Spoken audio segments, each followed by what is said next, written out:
I work as a tour guide here. And there's a part at the end of every tour where you have to sort of stick around and answer questions that families might have been too uncomfortable to ask you while out on tour. Questions like, what are the parties like here? Or, is it true what the Daily Mail says about marijuana usage on campus? So I'm uncomfortable, they're uncomfortable, it's a good time. But one day after a tour, a dad came up to me and said, "Where are you from?" And so I said, "Well, I'm from Lancaster, Pennsylvania." And he said, "But where are you from originally?" And so I said, "Well, I was born in Hershey, Pennsylvania." And then he says, "But where are you from? Where are you from?" And so I say, "Well, my mom's Korean, if that's what you're asking me." Korean, I knew it, I knew it, I knew it, I knew it, I knew it. Do you speak Korean? Do you speak the language? No. Why not? Well, maybe it's because I was born in Hershey, Pennsylvania and grew up in Lancaster, Pennsylvania. And has anyone ever been to Lancaster, Pennsylvania? Our two highest demographics are Amish people and cows. So they're not gonna be speaking any Korean. But my point is, people are always going to identify you based on how you look, and they're going to rely on their schema of Asians to expect or predict how you behave. And so a schema is a way of categorizing behaviors or objects and the relationships among them. And this is a natural process of the human brain. It's going to be a quick way to categorize behavior to simplify the environment around you. So an example of a schema could be for a waiter. You could have someone wearing an apron, carrying around a tray of food with a water pitcher saying, "Ready, can I refill your glass?" So in other words, it's going to be just a quick way to categorize behavior, and it's also another way to explain stereotyping. And so one way that we form these schemas is through the media. I work on a research team called CRETV, and that stands for the Center for Research on the Effects of Television.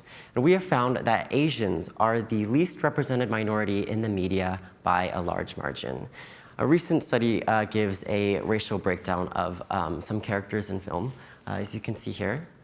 And so this is a problem because the paradigm of television is a very powerful medium that influences how we perceive the world around us and form expectations about social roles and groups of people. And when there aren't that many portrayals of Asians in the media, and when the only portrayals are the same stereotypes over and over, there's less of a range of behaviors to form those schemas. And so the result is a very narrow set of expectations that the media produces for Asians.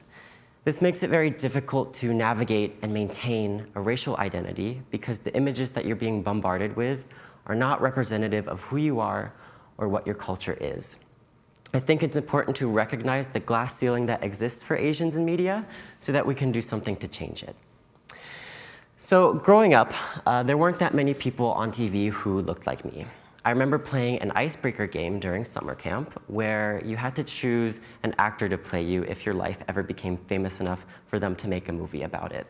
And I remember being so jealous of all the other kids who had this plethora of actors to choose from, whereas the only actor who was famous enough at the time to play me was Jackie Chan. Not that there's anything wrong with Jackie Chan, but it's nice to have options. And so there are a couple of reasons for the underrepresentation of Asians in media. The first is there have been several instances of characters written specifically for Asians being given to Caucasian actors. This is a process known as whitewashing. And so some examples of this include the movie Aloha in 2015. Emma Stone was cast as a Chinese Hawaiian woman. A year later, in 2016, Marvel's Doctor Strange had Tilda Swinton cast in the role of a Tibetan monk. But perhaps the most recent controversy of Hollywood whitewashing can be seen in 2017's Ghost in the Shell.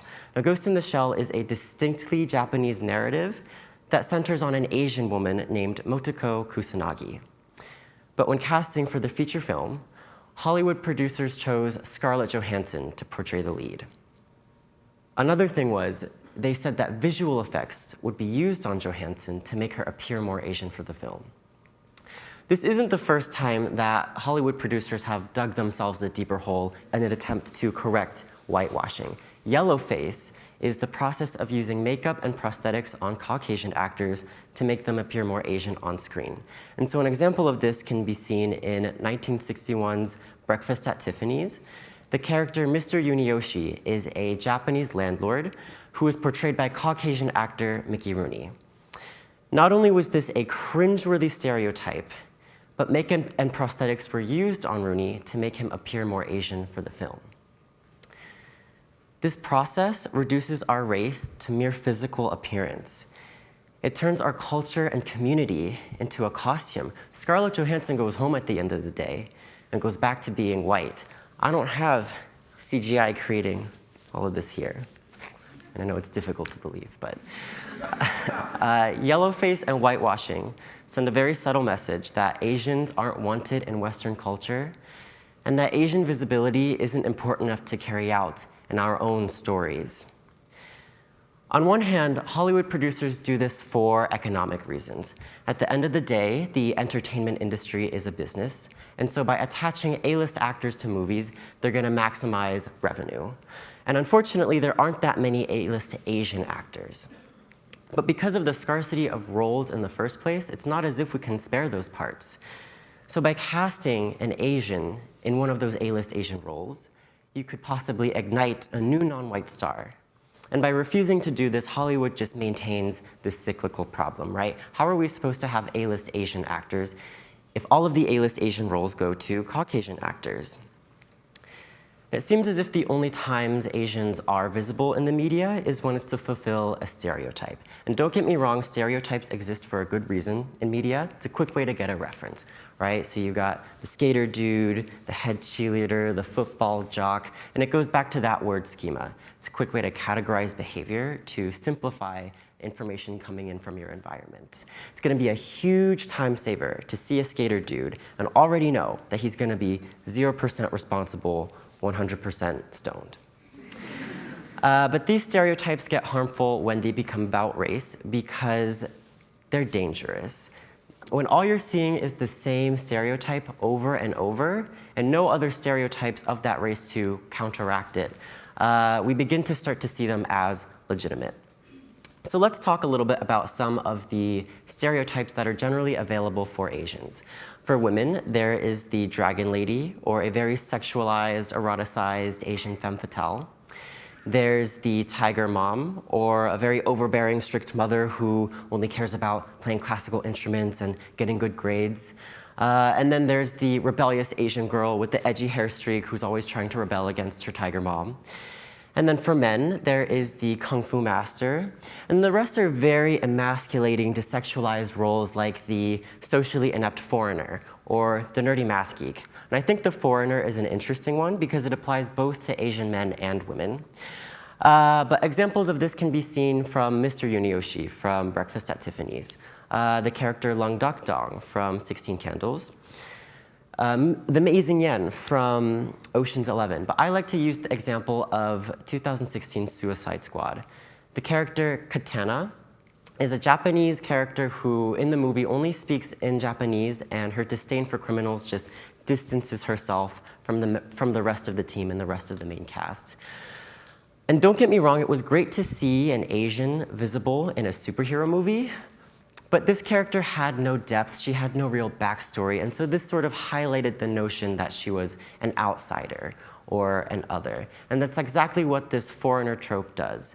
It reinforces the notion that Asians don't belong, that no matter what our culture is, where we come from, what our stories are, we're not American because of the way that we look. And that's not just for Asian Americans, but for Pacific Island Americans, Latino Americans, Hispanic Americans. A wider United States has premised American citizenship on whiteness, and stereotypes like this don't help. And the problem isn't just with these stereotypes. The problem is that these characters are only these stereotypes. There's no depth. These very narrow representations of characters maintain the schemas that compose those stereotypes. They don't expand upon the range of behaviors available for Asians on TV, but reinforce the existing ones that are already associated with us. And so these misrepresentative images create misleading, one-dimensional, simplified characters that make it difficult to believe that Asians can't be any character with any personality. By serving as a venue for reinforcing and perpetuating these harmful stereotypes, the media plays a role in maintaining systematic racism. Whether they intend to or not, Hollywood producers influence our implicit biases by excluding Asians in media through processes such as whitewashing or yellowface, or by only casting them in very stereotypical roles. As humans, we unconsciously engage in a series of complex cognitive processes that allow us to analyze and quickly react to incoming information from our environment. The way Asians are portrayed in media shape those schemas, and this categorization of behavior influences every aspect of our cognition. In our day-to-day interaction, we automatically access the information embedded in those schemas to draw inferences and make predictions about the people from their race. You'd be surprised at how many people say things to me like, "You're really attractive for an Asian guy." Or, "You know, I don't usually go for Asians, but you're the most attractive one I've ever seen." It obviously sounds like I'm trying to do a shameless plug here. I'm not. But Asian men are very rarely portrayed in media as romantic leads, and that definitely has an effect on the way that we're seen. And it's important to note that the way that Asians are portrayed in media does not cause racist behavior, but by being exposed to these stereotypes, and only these stereotypes, it influences how we perceive the world around us. And thus the media becomes a power in how we develop racial meanings and attitudes. If this issue is not confronted, producers, directors, and writers will become comfortable with the underrepresentation of marginalized groups in media, allowing processes like whitewashing to continue. The media shapes our worldview, and by shaping an individual's worldview, it shapes society. By refusing to use their position of influence for social good, film industry insiders are complicit in maintaining a racist system. But there are some things that we can do to fix the problem. As an audience, we can implore for dynamic, empowering, versatile roles that are representative of not just the Asian community, but for the Black community, the Latino community, the LGBT+ community, in media outlets such as film, television, or the news. It's important to recognize the glass ceiling that exists not just for Asians, but for other marginalized groups of people and minorities in the media, so that we can band together, voice concerns, and invoke change. And this works. In August 2017, English actor Ed Skrein was cast in the role of Ben Daimyo, a Japanese-American character for the 2019 reboot of Hellboy. But following numerous complaints of whitewashing from fans on social media accounts, Skrein voluntarily dropped out of the role in order for it to be appropriately cast. A month later, Korean-American actor Daniel Dae Kim was cast in the role. So by learning about these issues and the effects that they have, we're able to speak out against injustices and inequalities that marginalized groups face. It's important to recognize the paradigm of television as a powerful medium for these groups to have a voice.